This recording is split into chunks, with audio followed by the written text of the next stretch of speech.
We're an equal branch of government. And you start off with a blather, and yet look at the empty seats here. Where's Elon Musk? I'm sure he's a genius and is a very credible person because of the wealth he's accumulated.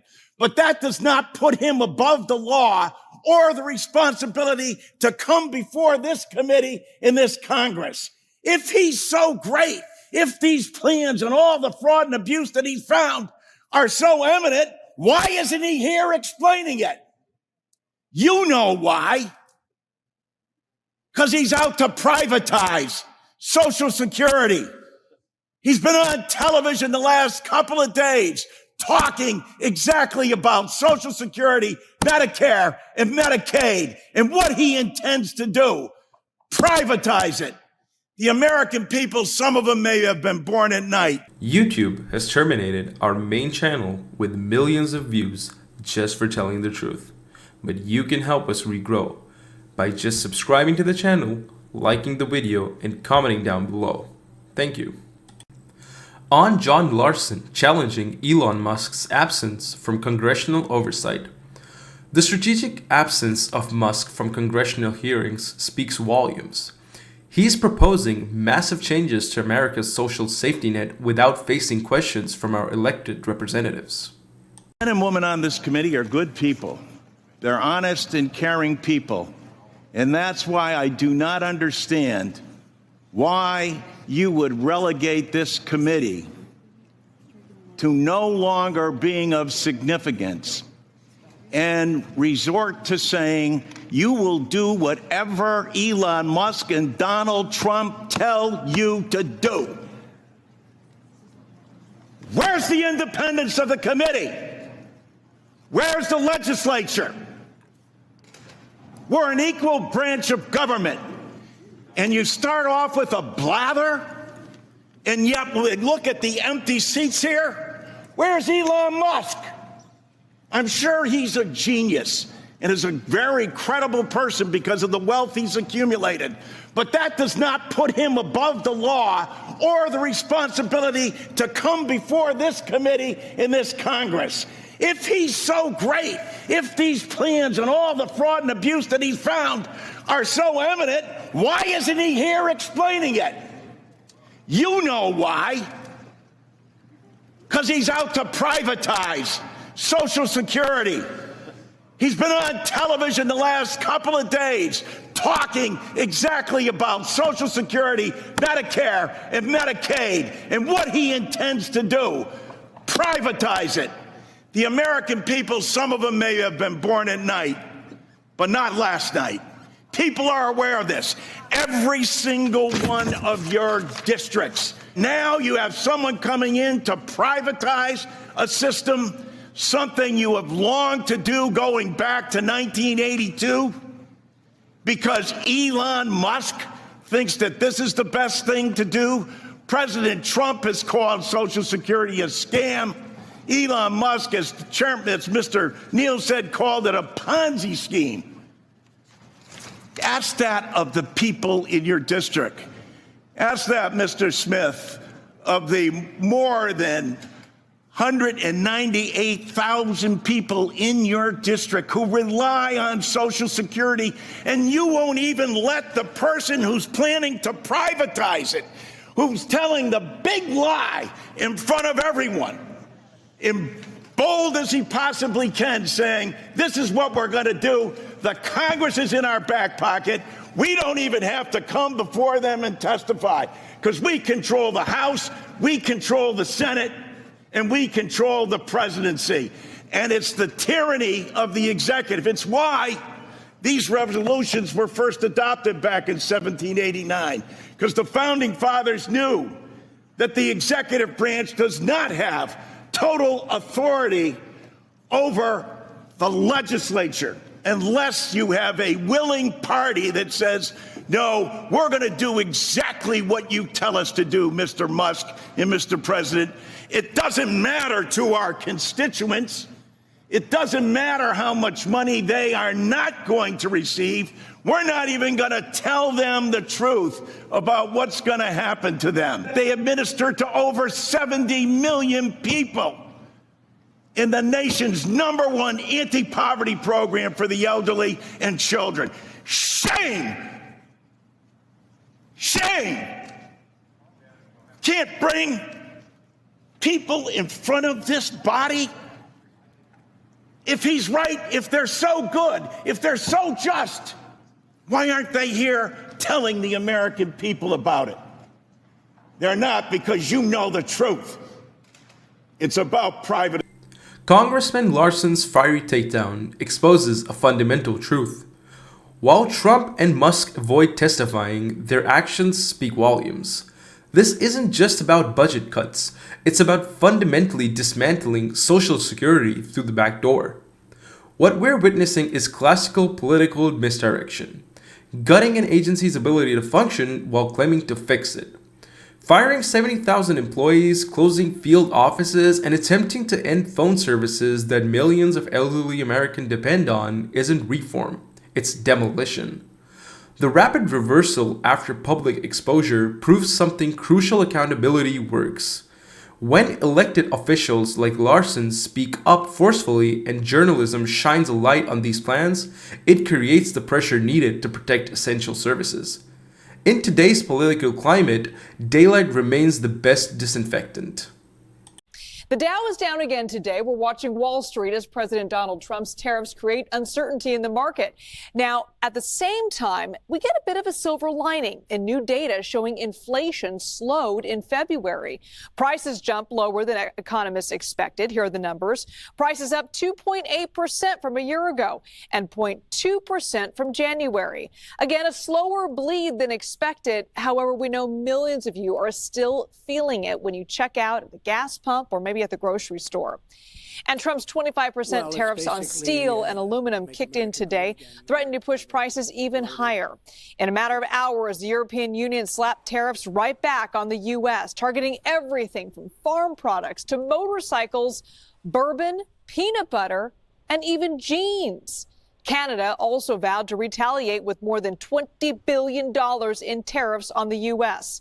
Trump doubled down on his plans to impose reciprocal tariffs on the U.S. Take a listen.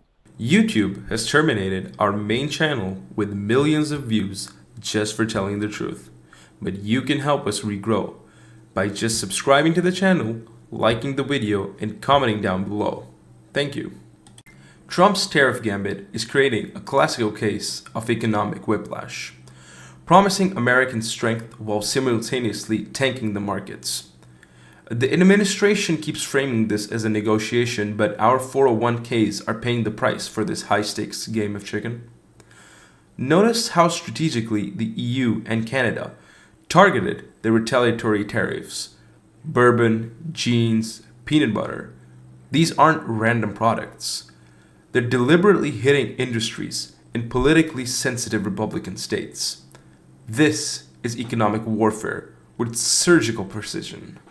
Will these policies be worth it if they lead to a recession, even a short-term recession? These policies are the most important thing America has ever had. So it is worth it. It is worth it. I don't think the only reason there could possibly be a recession is because of the Biden nonsense that we had to live with. Been a week of U.S. stocks plunging. The Wall Street Journal's editorial board continues to call out President Trump in a way really that only the Wall Street Journal can, writing this in part: the trouble with trade wars is that once they begin, they can quickly escalate and get out of control, all the more so when politicians are nearing an election campaign, as Canada now is, or when Mr. Trump behaves as if his manhood is implicated because a foreign nation won't take his nasty border taxes lying down.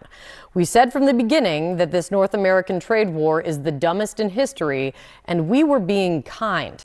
Trump's tariff approach with Europe shows the same pattern we're seeing globally, imposing broad taxes that disrupt established trade relationships and trigger immediate retaliation. The EU's measured but firm response demonstrates how quickly America's traditional allies are mobilizing countermeasures, highlighting the real economic consequences of these trade policies. What's particularly troubling is the timing. Launching trade conflicts with multiple allies simultaneously creates market uncertainty and undermines the very economic stability Trump claims to prioritize. Trump's blanket 25% tariffs on steel and aluminum have triggered an immediate and calculated European response. 26 billion euros worth of retaliatory measures targeting politically sensitive American exports. The EU's two-step approach shows that they've been strategically preparing for this moment, initially targeting symbolic American products like bourbon and peanut butter, before potentially expanding to more economically significant sectors like American beef. What's most concerning isn't just that these initial tariffs, but the unpredictability that they create in the global markets, as evidenced by Trump's erratic flip-flopping on Canadian tariffs just yesterday, leaving businesses unable to plan and investors increasingly nervous about where the next economic disruption will emerge. On the EU, will you respond to their retaliation? Of course I'm going to respond. You will retaliate. The problem with more is our tariffs. country didn't respond. Look, the EU was set up in order to take advantage of the United States. Including Ireland? Is Ireland taking advantage of the US? Of course they are. I can't, I have great respect for Ireland and what they did. And they should have done just what they did. But the United States shouldn't have let it happen. We had stupid leaders. We had leaders that didn't have a clue. Or let's say they weren't business people, but they didn't have a clue what was happening. And all of a sudden, Ireland has, our pharmaceutical companies and this beautiful island of 5 million people has got the entire U.S. pharmaceutical industry in its grasp. And you mentioned housing and you mentioned other things. I mean, I have property in Ireland, as you know, and I love it. It does great. But I'd like to see the United States not have been so stupid for so many years, not just with Ireland, with everybody. I'm going to say this at risk of my job, Kelly, but what President Trump is doing is insane. It is absolutely insane. It is about the 8th reason we've had for the tariffs. And now he's saying he's putting 50% tariffs on Canada unless they agree to become the 51st state. That is insane. There is just no other way of describing it. And the trouble, Kelly, is that it shows there are no bounds around President Trump. This is very different from the first administration, where there were people around him who seemed to, I don't know what the word is, but smooth over some of the edges now. And the other thing that's not talked about, Kelly, is what's going on within the administration in terms of how they're treating the Constitution and laws. I think all of that is bad for the attraction of capital. And the gentleman from Bridgewater is 100% right. We need massive amounts of capital if we want to fund our deficits, pay for the things we want to pay for, sell our bonds, and have high stock prices. And it seems as if this administration is doing everything it can to chase foreign capital away. Well, and we could go into the strategy of the insanity as a strategy in terms of our trading Insanity is not a strategy. I'm sorry. I'm with you, Kelly, in trying to look for silver linings. I'm a sunny person. Not silver linings, tactics. Some explanation for this other than insanity. I'm ready to accept it if you can come up with one. YouTube has terminated our main channel with millions of views just for telling the truth. But you can help us regrow by just subscribing to the channel, liking the video, and commenting down below. Thank you. When a CNBC senior economics reporter risks his job to call presidential actions insane on live television, we've entered uncharted territory. This isn't partisan hyperbole. It's economic experts sounding alarm bells about real damages to our markets and international standing. I don't think we'll have a recession. Like I said, it's manufacturing. It's manufacturing. Well, that doesn't mean there won't be. I'm not sure I understand. Oh, no, manufacturing can easily cause a recession. Absolutely. I'm not saying that manufacturing means it's not going to happen. Right. I'm saying manufacturing is that you can make it happen. And when you get angry and when you kind of lose your temper and you get mad instead of like the way Scheinbaum's handle it in Mexico, it gets people nervous and upset. They want the president to be a little happier. There's nothing wrong with being happy. You can be tough as nails and be happy. But right now it just feels like, oh, we're going to just screw people have been screwing us for years and we're going to fight back, which is true. It's absolutely true, but you got to explain it very calmly and empirically how we're being hurt by in Italy, how we're being hurt by Germany, and this is going to stop, and we're going to make it stop. And then don't scream at those countries. It doesn't work. It doesn't work. It doesn't work because they know that they can stand their ground. You tell them, look, I am going to scream at you. Help us, and we'll help you. People are scared, Carl. You don't scare people. You don't scare. It's a wrong call. Even Jim Cramer Hartley, an anti-Trump voice, is sounding the alarm that Trump could manufacture a recession through these unhinged policies. When Trump loses CNBC, he's losing the economic narrative. Trump threatening 50% tariffs unless Canada becomes the 51st state isn't just bad diplomacy. It's the international relations equivalent of a toddler's tantrum. This isn't negotiation. It's a national embarrassment. Does this administration still consider Canada to be a close ally of the United States? Well, I think Canada is a neighbor. They are a partner. They have always been an ally. Perhaps they are becoming a competitor now. But as the president also laid out in his Truth Social post today, he believes that Canadians would benefit greatly from becoming the 51st state of the United States of America. And I actually looked into some of the research about the cost of living in Canada, and the cost of living is much higher than it is here in the United States of America. The average cost of a home in Canada is much higher. In Quebec, the highest tax rate for an income of $150,000 or more is 53.3%, more than half of Canadians' incomes they are being taxed on. So the president has made it clear that he believes Canadians would be better served economically, militarily, if they were to become the 51st state of the United States. What's truly revealing is the Republican silence. As Ontario Premier Doug Ford says, behind closed doors, they all admit that this is crazy. Yet, publicly, they bow their heads to their God King while making markets stumble. It's done. It's united the whole country, and the patriotism is running wild across the country. The likes I've never seen before in my entire life. We'll never become the 51st state. Canada is not for sale, and we want a great trading partner. We had the greatest neighbors in the world, the U.S., and it's not the American people. They didn't vote President Trump in on this type of mandate. He had a mandate to lower inflation, lower cost of living, create more jobs, and it's backfired on him. Inflation's going up. Jobs will be lost. He's taking more money out of Americans' pockets. For what reason? We're still trying to figure this out. Let's sit down at the table and negotiate this deal. If there's things he doesn't like, then we sit down and we have a conversation.